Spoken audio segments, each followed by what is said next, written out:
We are starting revaluation account. Yesterday we have discussed about the reconstitution की reconstitution है क्या. Reconstitution के cases क्या थे? Reconstitution कब कब होता है? When partner change profit sharing ratio, when admission of partner, when retirement of partner, when death of a partner and amalgamation of the firm. There were 5 cases. अब जब reconstitution होता है, रिकॉन्स्टिट्यूशन का मतलब जो पार्टनर्स का एग्जिस्टिंग प्रॉफिट शेयरिंग रेशियो वो जब चेंज होता है तो उनसे क्या क्या इम्पैक्ट आता है.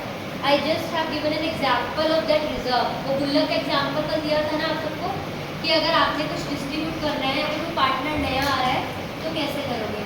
Beside that this is also new topic revaluation account. और सबसे इम्पॉर्टेंट बात ये है कि this account is to be asked in many questions. और ये आपका chapter 3, chapter 4, chapter 5, chapter 6, 4 chapters में ये पर्टिकुलर अकाउंट है.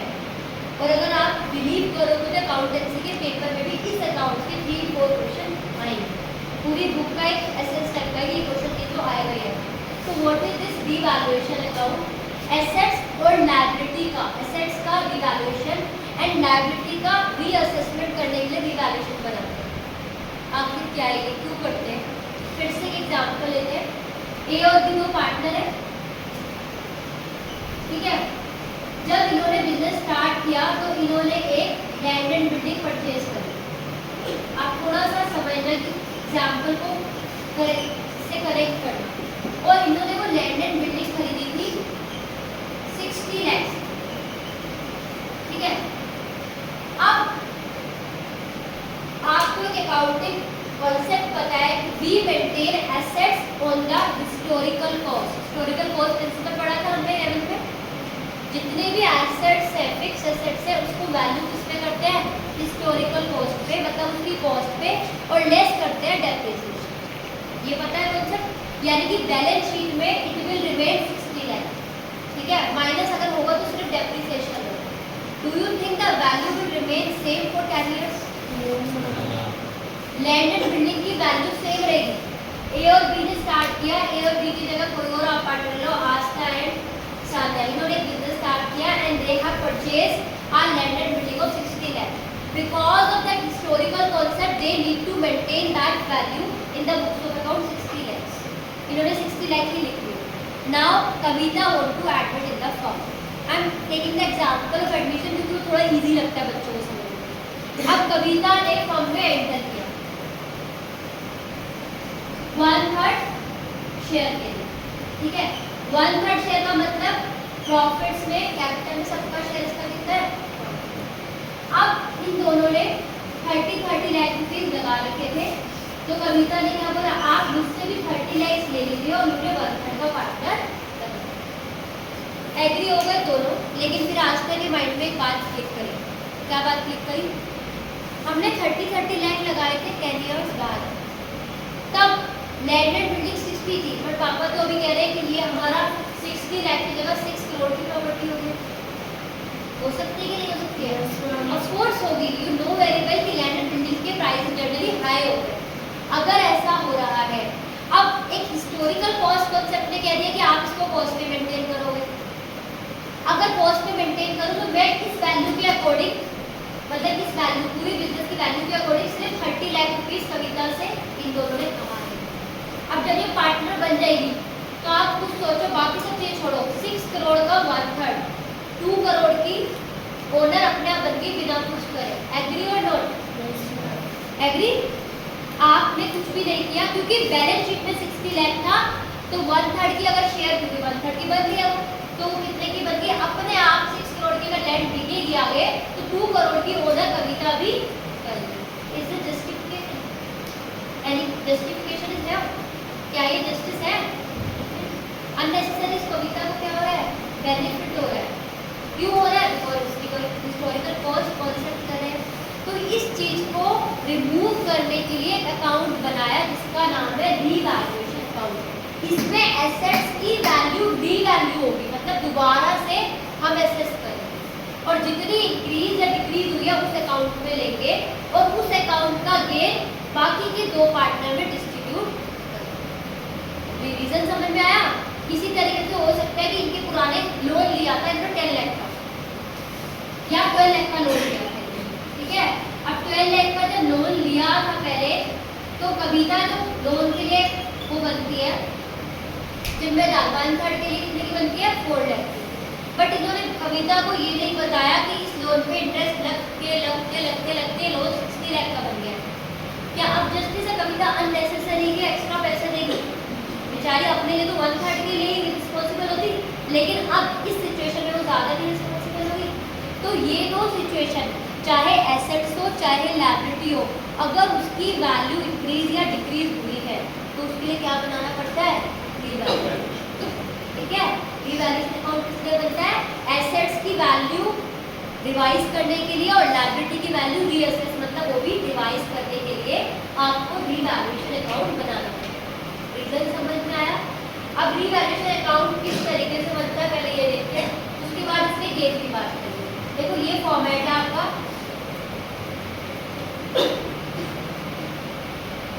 यहाँ पर ये डेबिट साइड है, ये क्रेडिट, यहाँ आएगा पर्टिकुलर अमाउंट इन रुपीज। हर लेजर का जो फॉर्मेट होता है पर्टिकुलर्स और अमाउंट इन, आपका जो फॉर्मेट है वो ये है, लेकिन मैं क्या लिखवाती हूँ, ये आपका रिवैल्यूएशन अकाउंट में खुशी वाली साइड और ये आपकी है गम वाली साइड। दुख सुख, क्योंकि डेबिट एक्सपेंस होता है ना, तो दुख में सारे डेबिट और खुशियाँ सारी क्रेडिट। अकाउंट में सैलरी क्रेडिट होती है, खुशी होती है, दुख होता है, खुशी होती है। तो क्रेडिट में सारी क्या है, खुशियाँ, और डेबिट में सारे क्या है, दुख गम ना। अब खुशी कब तक होगी आप सबको बताओ, खुशी होगी एसेट्स की वैल्यू अगर मेरी इंक्रीज हो गई, खुशी होगी दुख होगा, तो एसेट्स की वैल्यू जो इंक्रीज है वो यहाँ पर शो होगी। लायबिलिटी की वैल्यू अगर इंक्रीज होगी, खुशी होगी दुख होगा, खुशी। लायबिलिटी लोन जो आपका था वो पहले 10 लाख का था, इंटरेस्ट लग के वो 20 लाख का हो गया, खुशी होगी दुख होगा, कम होगा ना, मतलब तो वो इस साइड लायबिलिटी अगर इंक्रीज होगी तो वो आपका इस साइड आएगा। In the same way assets की वैल्यू डिक्रीज हो गई, अच्छा खासा प्लॉट फ्लैट ले रखा था, एनक्रोचमेंट हुआ, आधा फ्लैट चला गया, और उसमें खुशी होगी दुख होगा, कहाँ पर रिकॉर्ड होगा वो,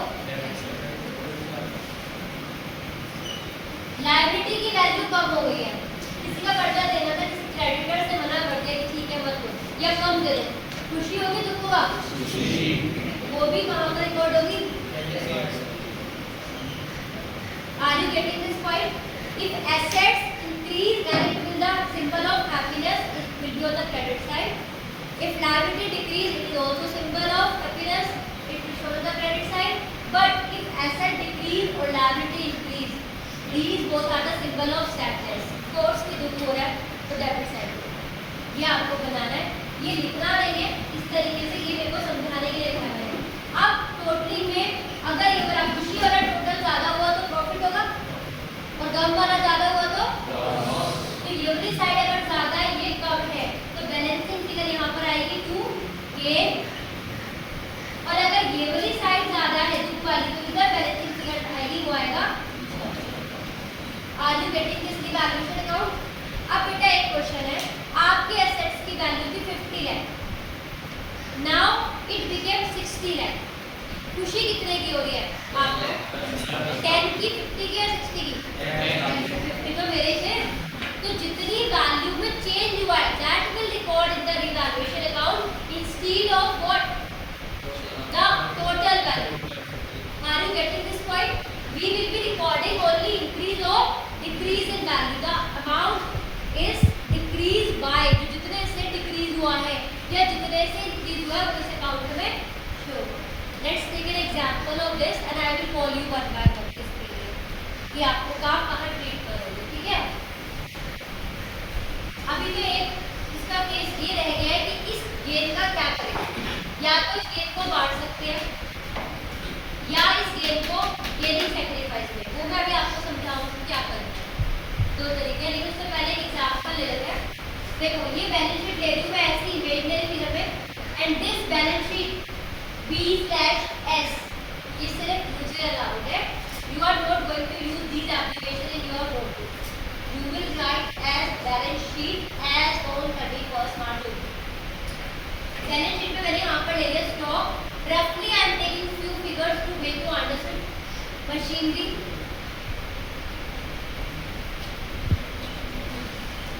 debtors, land and building, accepted कितना, और यहाँ पर ये मैंने creditors 30,000. This is an extract of balance sheet. What is the meaning of extract? Extract का मतलब मैंने बस कुछ फिगर्स लिए, पूरी बैलेंस शीट टोटल नहीं लिया, बस अपने मतलब की चीजें लेती है, ठीक है, जिससे कि मैं समझा सकूं. अब फर्स्ट एडजस्टमेंट गिवन है, stock is to be valued at rupees 1,40,000. Don't discuss this. There are bad debts of rupees 10,000, insurance premium paid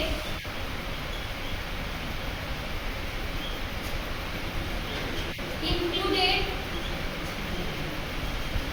rupees 30,000 related to next year.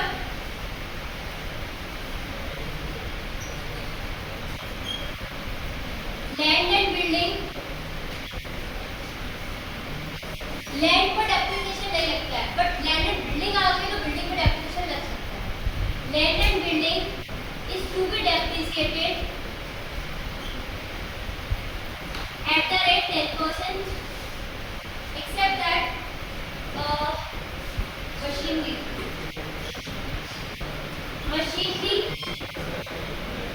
is increased by 50,000. Last one adjustment I am going to take बाद में देखेंगे. Creditor are not likely to claim. एक और adjustment है, creditors are not likely to claim, वो बाद में. First adjustment देखिए बेटा, stock is to be valued at 1,20,000. क्या कोई मुझे बता सकता है कि इसका ट्रीटमेंट क्या होना चाहिए? जितना अभी तक आपको समझ आया, मेरा भी नहीं बताया. हाँ जी, आपको जो समझ में आया उसके according what should be done with this stock? Who will tell? Raise your hand, come here. I haven't told you the exact solution. Still I am asking कि देख लेते step by step आप कर पा रहे हो. और एडिशन में लिखा है कि 1,20,000 के बाद होगा तो स्टॉक क्रेडिट होगा 20,000. Very excellent.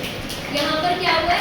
स्टॉक 1 लाख का था और 1,20,000 का हो गया. दैट मींस स्टॉक की वैल्यू 20,000 से इंक्रीज हो गई है. And that increase part should be recorded in the valuation. Is it clear? खुशी है तो सबको खुशी दिख रही है? सो stock is recorded on the credit side by stock 20,000. The next adjustment is there are bad debt of rupees 10,000. Who will tell? Bad debt meaning पता है ना बच्चों, debtors who are not going to give money back, जो उनको पैसा नहीं देंगे, इसका पैसा डूब गया है. So what will happen in this situation? Yes, except Mika because he has already done. आइए क्वेश्चन. बेटा अगर रॉन्ग भी हो जाएगा दैट्स ओके. कौन सा टेस्ट है बताइए आप, इसका क्या होना चाहिए? हमारे डेटर्स 1 लाख के थे, जिसमें 10,000 के पेटेंट्स हमारे नहीं आ पाएंगे, तो 9,000 बचेगा. 10,000 का लाइब्रेरी चलेगा. रिवैल्यूएशन में डेफिसिट. रिवैल्यूएशन में क्या होगा आपके अकॉर्डिंग? 10,000 या 90,000? Are you clear with this? बिल्कुल करेक्ट है. Very good. इन्होंने बोला है कि डेटर 1 लाख के थे और 10,000 के डेटर कम हो गए. डेटर हो गए तो कम हो गए ना. तो ये खुशी की बात है, दुख की बात है? दे नहीं रहे, पैसे मना कर रहे हैं. तो आपका ये जो दुख है वो यहाँ रिपोर्ट हो जाएगा. टू बैड डेट के नाम से कितना? 10,000 होगी. जो वैल्यू आपकी चेंज हुई है that will be recorded in this. Next आता है insurance premium paid included 30,000 related to next year. Related to next year का मतलब क्या होता है बच्चों? 11th क्लास में हमने 4 टर्म्स पढ़ी थी. Outstanding, prepaid, accrued, advance. So what is this? सही रिकॉर्ड आ जाइए. आपने जो इंश्योरेंस प्रीमियम पे कर दिया है, in that insurance we came to know 30,000 related to next year means This is a prepaid expenses. Prepaid expenses are asset, liability or what? Clear? So it means we increase the asset by 30,000. Is it clear? Everyone? Where is it recorded? He is saying credit side on the revaluation. Are you agree with this? Very good. Plan code सही है. By insurance premium.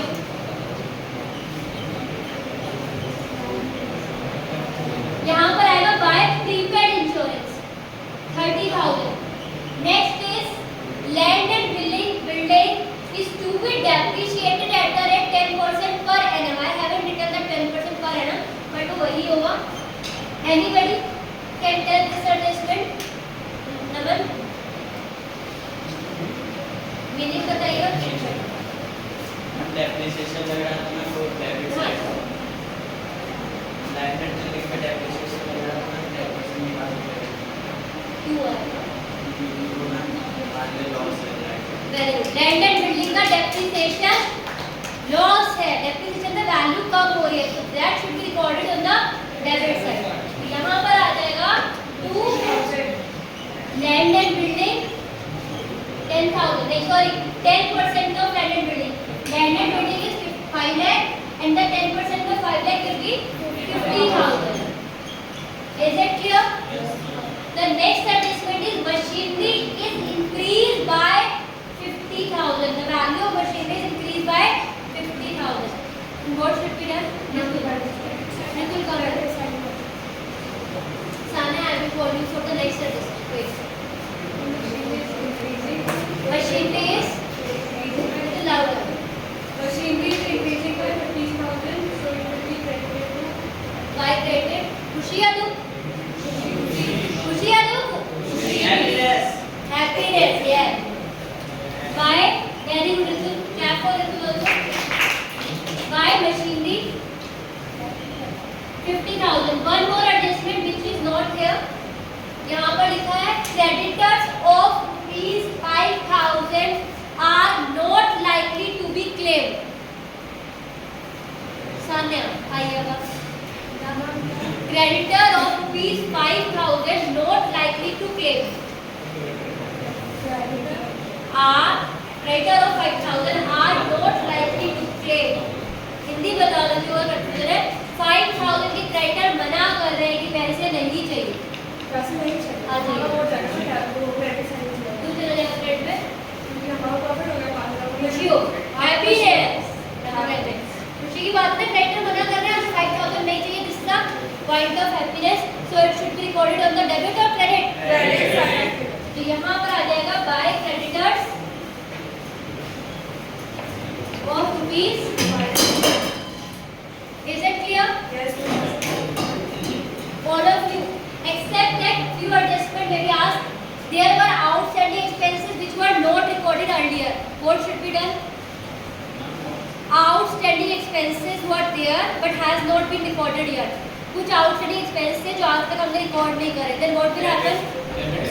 Why it will be on the debit side? Wait. It should be recorded on the debit side. Are you clear with this concept? So any adjustment can be asked, but the concept will remain same.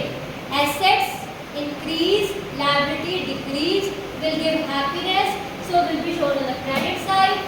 Asset decrease or liability increase will give the sadness, shown on the debit side. Now come to the main point. Exactly वैसा main तो कुछ नहीं है, क्योंकि हर एक point के marks होते हैं सीधे सीधे. Step marking है. If you have written this point, okay, then you will get a half mark. The best thing about the sequence. ये 4 mark का आएगा बेटा, और हर एक क्वेश्चन में होगा. 2-3 क्वेश्चन में होगा तो it will contain 10 to 12 marks. ठीक है. Now come to the total. Debit side 50 plus 10, this is 60. मतलब credit side 30 plus 20 plus 50 plus 5, this is 1,05,000. तो credit total खुशी वाला है, दुख वाला है. टोटल दोनों साइड इक्वल लिखेंगे. 1,05,000 एंड 1,05,000. तो डिफरेंस जो होगा वो डेबिट साइड में शो होगा. To gain on devaluation how much? 45,000, which should be divided into two partners which divide होना चाहिए। यहाँ तक क्लियर है? Yes, ma'am. यहाँ तक क्लियर है? Yes. अब एक पॉइंट पे आते हैं, हम छोटा सा पॉइंट पे डिस्कस करते हैं, what should be done with this gain. इस गेन का क्या करें? ये जो गेन आया 45,000, देखिए बेटा समझोगे तो बहुत इजी कॉन्सेप्ट है, लर्न करोगे तो आपको लगेगा कि क्या है। दो तरीके हैं, जो एग्जांपल लिया तो मैंने हु आर द पार्टनर्स, दो पार्टनर कौन थे अभी हमारे? Aastha and Sanya, and third who was admitted? Kavita के एडमिट होने पर देयर आर टू वेज। आप एक तरीका तो ये कि फ्यूचर में कविता को गेन मिलेगा, इससे अच्छा हम रिवैल्यूएशन अकाउंट बनाएं, सारी एसेट लायबिलिटी को रिवाइज कर दें, नई वैल्यू पे ले जाए और जो गेन हुआ है वो आस्था और सान्या में डिस्ट्रीब्यूट करें। कैन डू वन थिंग कि हमने जो भी गेन हुए दोनों में डिस्ट्रीब्यूट किया और बैलेंस शीट को नई वैल्यू पे ले गए, अब कविता नई वैल्यू के अकॉर्डिंग ही एडमिट। दूसरा तरीका, हम नहीं चाह रहे कि बैलेंस शीट में एसेट लायबिलिटी की वैल्यू चेंज हो, क्योंकि बैलेंस शीट में एसेट की वैल्यू बढ़ने पर टैक्स की कुछ रिस्पॉन्सिबिलिटी आ सकती है। तो हमने क्या किया, कविता को बुलाया और सेटलमेंट में क्या कहा कि ये जो गेन है ना, फ्यूचर में आपको इसका भी 1/3 आपको भी मिलने वाला है, तो एक काम करो आज हम दोनों को दे दो, बैलेंस शीट वैसी की वैसी ही रहने दो। कर सकते हैं? बैलेंस शीट सेम रहेगी, जो डिफरेंस आया है, डिफरेंस में जितना ज़्यादा कविता को मिलेगा फ्यूचर में वो इससे ले लेते हैं और इन दोनों को दे देते हैं आज ही। तो फ्यूचर में जब कविता को मिलेगा इन दोनों को कोई प्रॉब्लम नहीं होगी, because they have already taken. Are you getting this point? I am telling you the exact reason behind that. Otherwise दो एंट्री आप याद कर सकते हो। मैंने बताया फर्स्ट मेथड, क्या बताया? गेन निकाला, दोनों पार्टनर ने पूरा गेन बांट लिया और क्या किया? बैलेंस शीट को रिवाइज कर दिया। दूसरा तरीका, आपने सिर्फ एडजस्टमेंट की, कितना एक्स्ट्रा कविता को मिलेगा अगर हमने बैलेंस शीट नहीं छेड़ी तो वो कविता से लिया और आस्था और जो क्या सान्या में डिस्ट्रीब्यूट, बैलेंस शीट वैसी रहेगी। दो तरीके हैं, वही क्वेश्चन की रिक्वायरमेंट है। If they want to alter, क्या मतलब बोलेंगे? If they want to alter balance sheet, अगर वो बैलेंस शीट को अल्टर करना चाहते हैं, चेंज करना चाहते हैं, तो ये जो गेन आपने निकाला था वो वर्ड पार्टनर और रेशियो में डिस्ट्रीब्यूट किया, gain will be distributed among old partners in old ratio and balance sheet will be revised। और बैलेंस शीट आपकी क्या हो जाएगी? रिवाइज। क्लियर? आपने क्या किया? पूरी बैलेंस शीट ही चेंज कर दी और बैलेंस शीट चेंज करके जो भी गेन हुआ था दोनों ने बांट दिया, ना रहेगा गेन ना ही कविता का कोई अगर फ्यूचर में हिस्सा रहेगा, क्योंकि अभी गेन बांट लिया इन्होंने पूरा, एडजस्टमेंट नहीं, पूरी बैलेंस शीट चेंज कर दी and according to that balance sheet अब कविता अपना एडमिट होगी। Second case, they do not want to alter. If they do not want to alter, language ये भी आ सकती है, लैंग्वेज आ सकती है they do not want to revise। अगर रिवाइज नहीं करना, balance sheet will remain same and there will be one entry and their entry name will be gainers capital account debit in case of profit to sacrificing partners capital account in gaining ratio or sacrificing ratio। This is called adjustment entry कि एक की capital कम करी, किसकी कम करी? जिसको future में gain होने वाला, और उनकी कैपिटल इंक्रीज कर दी जिनको फ्यूचर में सैक्रिफाइस बैलेंस शीट को वैसे रहने, क्योंकि कुछ पार्ट जो पुरानी बैलेंस शीट है उसमें तो कविता का शेयर है ही है, जो चेंजेस हुई है उस चेंज को किसमें बांट दो? गेन और sacrifice. And this is called adjustment entry because we haven't change the balance sheet. Balance sheet change नहीं करी हमने, सिर्फ क्या किया है? आपस में पार्टनर का एडजस्टमेंट कर लिया, जिसको फ्यूचर में वादा मिलने वाला था उससे ले लिया, मतलब उसकी कैपिटल को अभी कम कर दिया, और जिसको फ्यूचर में लॉस होने वाला है उसको अभी उसकी कैपिटल में क्रेडिट कर दिया। समझ रहे हैं? वैसे आपके जो एडमिशन रिटायरमेंट डेथ के क्वेश्चन होंगे, आप इस वाले को ओल्ड प्रॉफिट ओल्ड रेशियो में डिस्ट्रीब्यूट करोगे बाकी सारी कैपिटल, क्योंकि वो रिवाइज करेंगे। ठीक है, इस चैप्टर में बस एक ही क्वेश्चन बार कभी कहेगा रिवाइज करना चाहते हैं, कभी कहेगा they do not want to revise, नहीं करना चाहते। जब करना चाहते हैं तो यहाँ पर डिस्ट्रीब्यूट हो जाएगा और टेस्ट होंगे, नहीं करना चाहते तो ये वाली एंट्री पास होगी। ये एंट्री सिखाऊंगी, डोंट वरी, डरो मत, ये एंट्री करके दिखा दूँ। समझ में आया रिवैल्यूएशन का कॉन्सेप्ट? ये समझ में आया रिवैल्यूएशन क्यों बनाते हैं? एडमिशन नहीं बनाते हैं, रिटायरमेंट नहीं बताते हैं, डेथ नहीं बनाते हैं। रिटायरमेंट में सोचिए पार्टनर जा रहा है, आप पुरानी बैलेंस शीट के हिसाब से उसके घर वाले को पैसा दे रहे हो, या डेथ में उसके एग्जीक्यूटर को पुरानी वैल्यू, पापा ने तेरे 10 लाख रुपीज लगाया तो चल ठीक है बेटा 2 लाख रुपीज दे और चला जा, कैसे ओके? पहले रिवाइज करो, एग्जैक्ट वैल्यू नहीं कराओ, तब उस पार्टनर का शेयर दो। ऐसे जब कोई पार्टनर एडमिट हो रहा है, रिवाइज करो, तब उसका शेयर की कैलकुलेशन करो। इसलिए हमने रिवैल्यूएशन अकाउंट बनाया।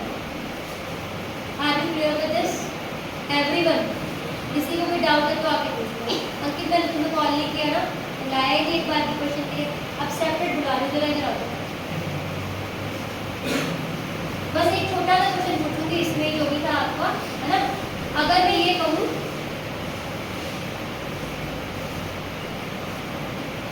लैंड की वैल्यू थी 5 लाख बैलेंस शीट, ठीक है? इधर आ जाओ। आप जितने नहीं कितने नहीं होते पूर्व कॉर्नर से बैठे बाजार को आप देखिए एंड एडजस्टमेंट में लैंड की वैल्यू देखिए, land is to be value at 7,20,000. What will be the treatment of this? Yes, nobody else please. बताइए थोड़ा सा नाम इधर या इधर इधर आइए कितना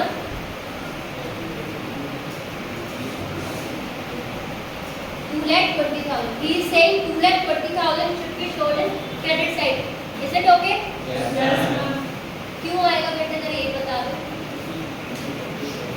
लैंड की वैल्यू बढ़ गई है तो क्रेडिटर की बढ़ेगी तब भी यही पर आएगा, क्रेडिटर की बढ़ेगी वैल्यू तब भी नहीं आएगा। क्रेडिटर क्यों? क्रेडिटर्स की वैल्यू क्यों? क्योंकि वो हाँ, क्योंकि लायबिलिटी बढ़ेगी तो डेबिट, एसेट बढ़ेगी तो क्रेडिट। क्या इनको अंकित चुने? Is it okay? चलिए खत्म करते इस कॉन्सेप्ट को और इसके क्वेश्चंस करेंगे। Thank you very much.